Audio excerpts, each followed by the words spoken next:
You absolutely popped up in this reading. The Queen of Cups, that's you. This is a water sign Scorpio. I absolutely, yeah, this is definitely you. And then we have this King of Staffs up here, and this is a fire sign, Leo, Sagittarius, Aries. And there's a disconnect there. All right, so for those of you, I do feel like almost a sexual tension between the two of you. I feel like there's this rift going on, like you guys can't be together, but you want to be together. And so let's explore this a little bit and see like what context it is when it comes to relationship and in work, because the Six of Swords is moving on. And so I think at the beginning of November, you're going to have this feeling, this impetus to push through on a job. But also, I feel like some of you guys just feel like you need to move on with people in your lives and like let go of some people. We have the Two of Cups in reverse. And so this is kind of a break away from people that you hold dear in your life. And it's also a disconnect too. And this disconnect is definitely connected to the Seven of Swords. And Seven of Swords is it's a sneaky Pete. It's someone taking something from you, feeling lost, feeling like you don't have enough because somebody else has it. And so these two are linked together, and it's like almost the cups are dripping down into the swords. And so I do feel like if you are in a relationship with a Leo sign, there is going to be some deceit. There's going to be some situations where everything's not out on the table and you don't know exactly what's going on. You don't have the full story, and they're kind of feeding you these niceties, sweetness, and it's all a lie in a way.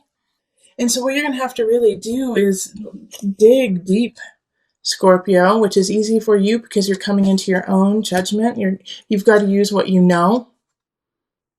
Okay, judgment popped up for the energy coming in from October. You got to listen to your heart. You instead of talking yourself out of yourself in a way. It's like, no, maybe I'm overreacting. No, maybe they are not cheating on me. Maybe they didn't steal my car. Let me just give them a chance. And you're trying to talk yourself out of something you just know to be true. And you're like, I can't be that. I don't want to be a jerk about the situation. I don't want to be an ass. Like I'm always that person. Like I can feel like Scorpios being like, I don't want people to think I'm always that person, who accuses people or is a little more harsh, uses stronger wording. But Scorpio, you're just speaking the truth, right? Sometimes people don't want to hear the truth. So just speak clearly, speak that tongue, speak the tongue of truth. Because you see something going on and it's right. And the Hermit is like, shine light on that. Shine light on what you know, even though it's going to be hard to say. Because in the Four of Pentacles, it's also here, Four of Pentacles. You're starting to realize that what you wished for, what you wanted out of this situation, and I do feel like it is a love relationship or a very close relationship of some sort that is kind of going wonky. Like what you put into it, what you're like, you know what, I want it to be white picket fences, 2.5 kids, and I want us to get married on the beach, and then we're going to go to Italy afterwards. Like all of these things that you put on this relationship aren't needed and aren't what's going to make you happy anyways. And so that illusion that you had created with this person, this King of Staves, and even though they're in the upright, like they're doing what they need to, they feel like they're doing just fine. Oh, Scorpio, here's another situation too that Spirit just actually threw at me, is that, okay, I'm getting all over the place. Hold on, let me go back. So this energy that, that you have put into the relationship of what I want it to be, it won't make you happy. And what will make you happy is like a soul connection. And here's the thing about this King of Staves right there, is that they're in the upright, like I was just saying, they're in the upright, so they're doing really, really well. And maybe they have done some things that are awry. made some choices that aren't in your best interest, but are in their best interest, and so that's conflicting. But you have to let it go. Seven of Cups is like not seeing choices clearly. Yeah, they're charming. Yes, they're sexy. Yes, they're fun. And yes, there was this connection, but it wasn't the truth. But here's another spin on all this, okay? Is that there is this amazing soul connection between the two of you, and that you are meant to be together, Two of Cups. However, something is blocking you too. All right, because with the Six of Staves, not Seven of Wands, but the Six of Swords, the two sixes here, that energy, six is the energy of growth, learning, protection. It's often nostalgia, looking to the past so that you can move forward. With these two energies, it's like they're almost conflicting for you guys. Like you have an idea, a foundation, and he or she has a foundation, and they're not the same. And so it's like you guys have to step differently to meet each other. You know what I mean? Like you guys have two different paths, but to step on the same path, it's different levels. Like one of you guys may need to give up where you live, while the other person may need to give up the idea of marriage. That you guys will get married, but you will be together forever. It's like, oh, I'm sorry. I know that I probably sound very confusing to you right now, but there's just like so many different situations going through my head for you that like there's like this block that is definitely there that is not your fault. And so that's a possibility too, is that there's just this third party in a way, even though we didn't get, the Three of Swords, but we did get the Seven of Swords. We have like this other party who's trying to split you guys up. And, you can apply this to work too, really, but this is so relationship. This is so romantic, so about the heart. Okay, yeah, but and then we have these two fours here, and that's hard work, achievement, stability, and they're in the reverse, which is really interesting there too, because it's like all the work that you've put into it isn't helping you out because it's just not the right situation. There we go. That's what it is. Okay, so I'm going to pull on the angel cards, Scorpio. Sorry for the interesting helter-skelter reading. Hopefully you gain something from it. It didn't mean to turn into like a love reading, but it definitely was that.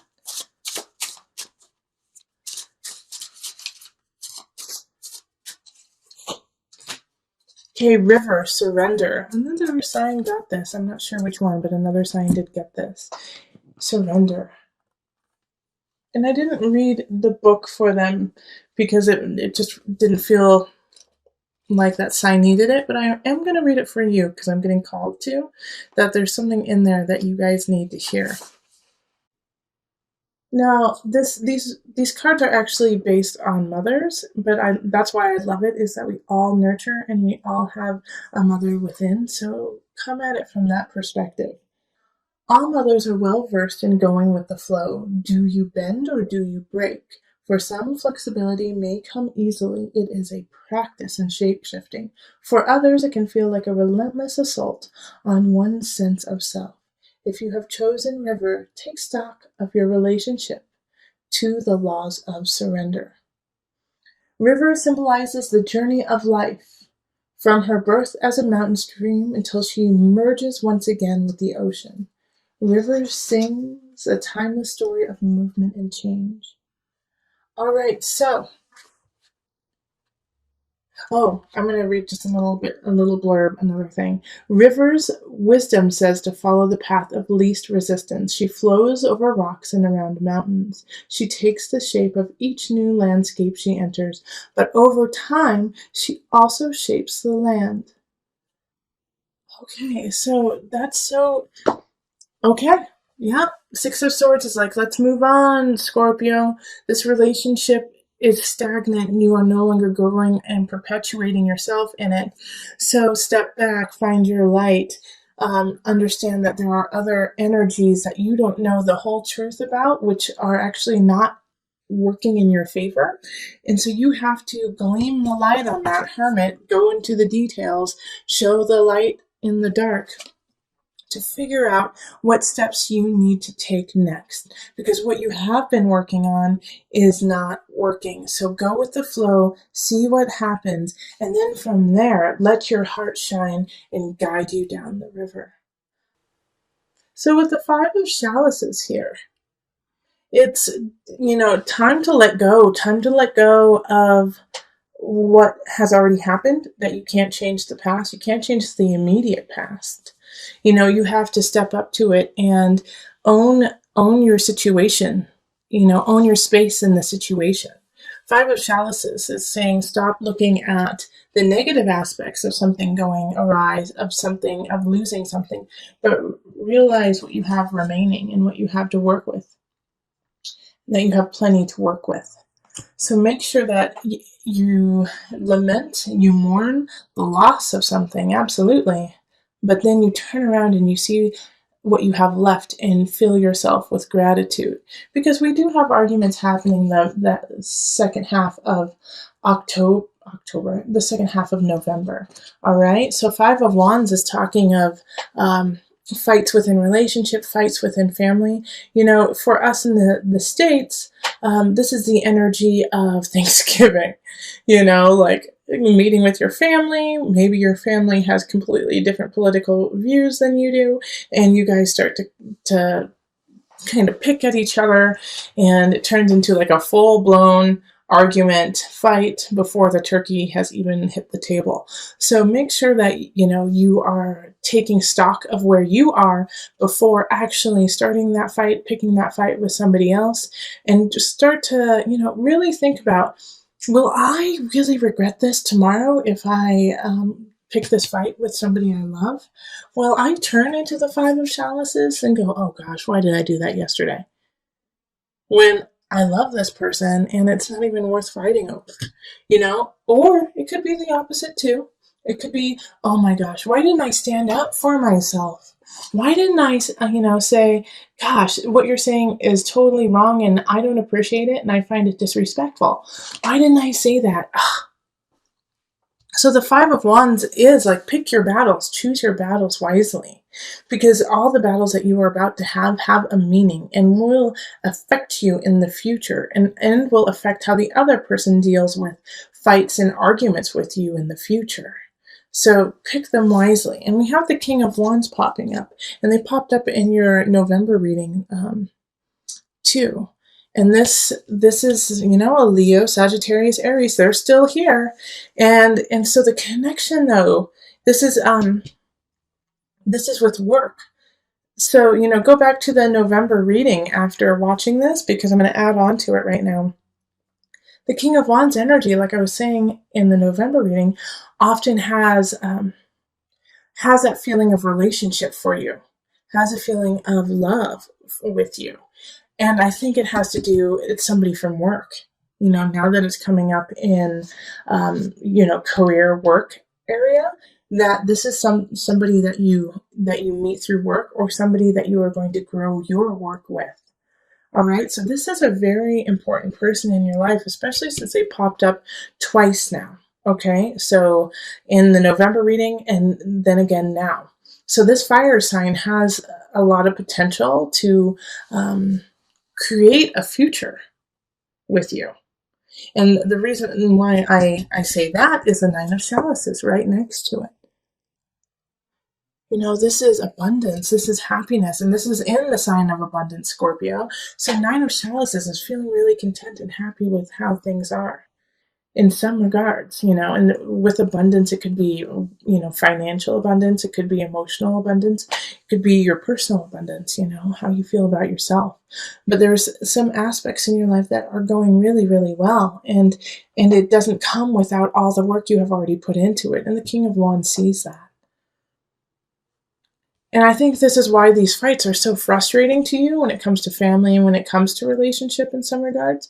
Because you're like, I am finally feeling comfortable in my own skin. I'm finally feeling like I can take the steps I need to for my life. And then you come in and you like try to strip me down, take away my light, take away who I am.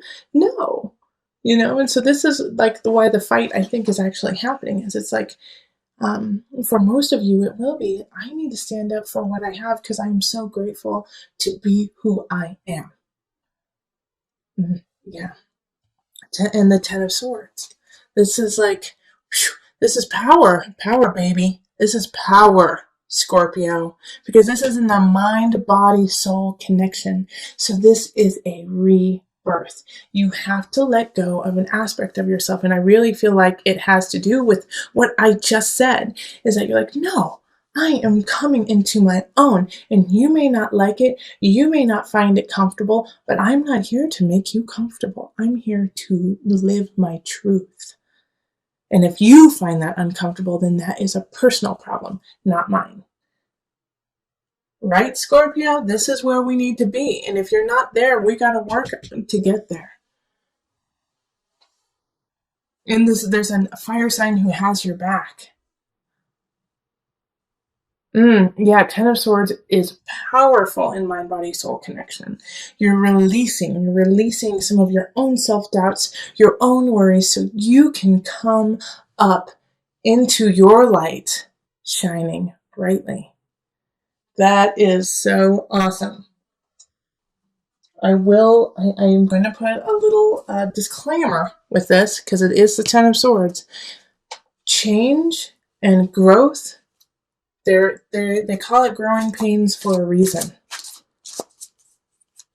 So don't back down if you start to get those growing pains, okay? You're just growing. So we're going to call on the angel deck for some added guidance. You are profoundly clairvoyant. Trust what you see in your mind's eye as well as your physical sight, for your spiritual vision helps you with healing, teaching, and guidance. All right. Power, baby. Ten of Swords. You are profoundly clairvoyant. Letting go, rising from the ashes, stronger, better than ever.